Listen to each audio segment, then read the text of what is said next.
الصلاة والسلام على رسوله الأمين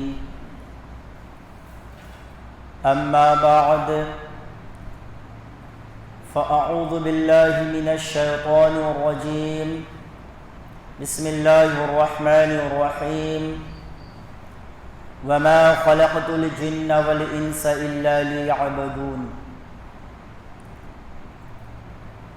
حاضرین اکرام، اللہ سبحانہ و تعالی نے اپنی مقدس کتاب قرآن مجید کے اندر ارشاد فرمایا کہ میں نے جن اور انس کو یعنی انسان کو اسی لیے پیدا کیے ہیں کہ وہ میری ہی عبادت کریں، یعنی توحید کا اقرار کریں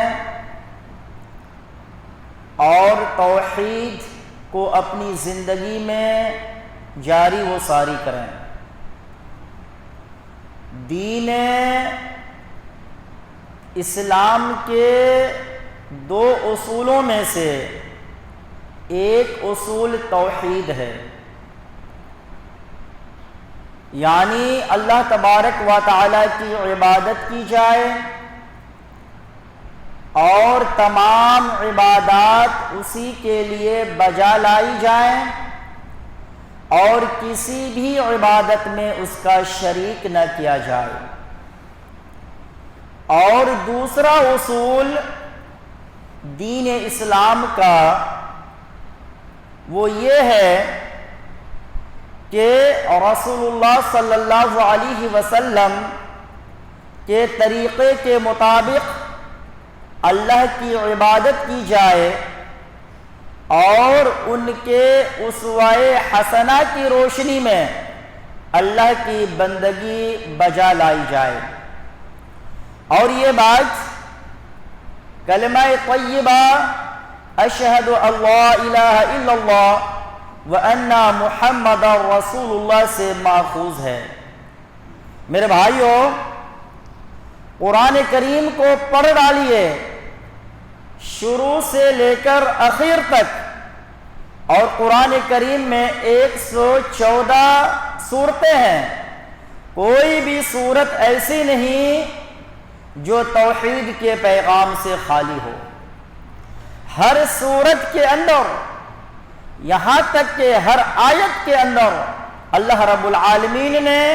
توحید کا پیغام اپنے بندوں کو سنایا ہے۔ اور توحید ایسی انمول نعمت ہے اور دولت ہے کہ جب اسے کوئی شخص قبول کر لیتا ہے تو پھر اس کی دنیا بھی سنور جاتی ہے اور آخرت بھی سنور جائے گی انشاءاللہ تبارک و تعالی۔ لیکن بڑے افسوس کے ساتھ کہنا پڑ رہا ہے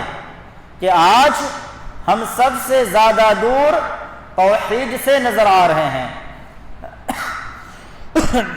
حالانکہ توحید کا مقام و منزلت انسان کے اعمال میں بالکل اسی طرح ہے جس طرح انسان کے جسم میں انسان کے سر کا مقام ہے۔ اگر کسی شخص کے جسم سے اس کا سر الگ کر دیا جائے تو اس کے جسم کی کوئی حقیقت نہیں رہ جاتی، اسی طرح اگر اعمال میں سے توحید کو الگ کر دیا جائے تو اعمال کی کوئی حقیقت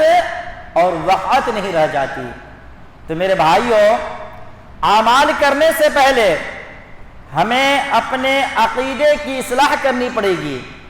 اور جب ہمارا عقیدہ درست ہو جائے گا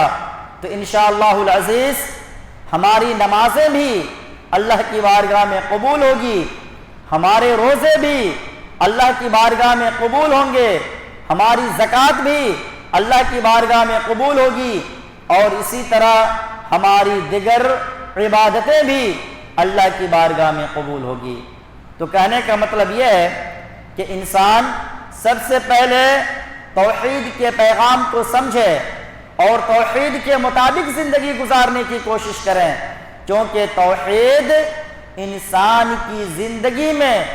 اتنی ہی اہم ہے جتنی کہ انسان کے جسم میں سر کی اہمیت ہے۔ اور رب العالمین سے دعا ہے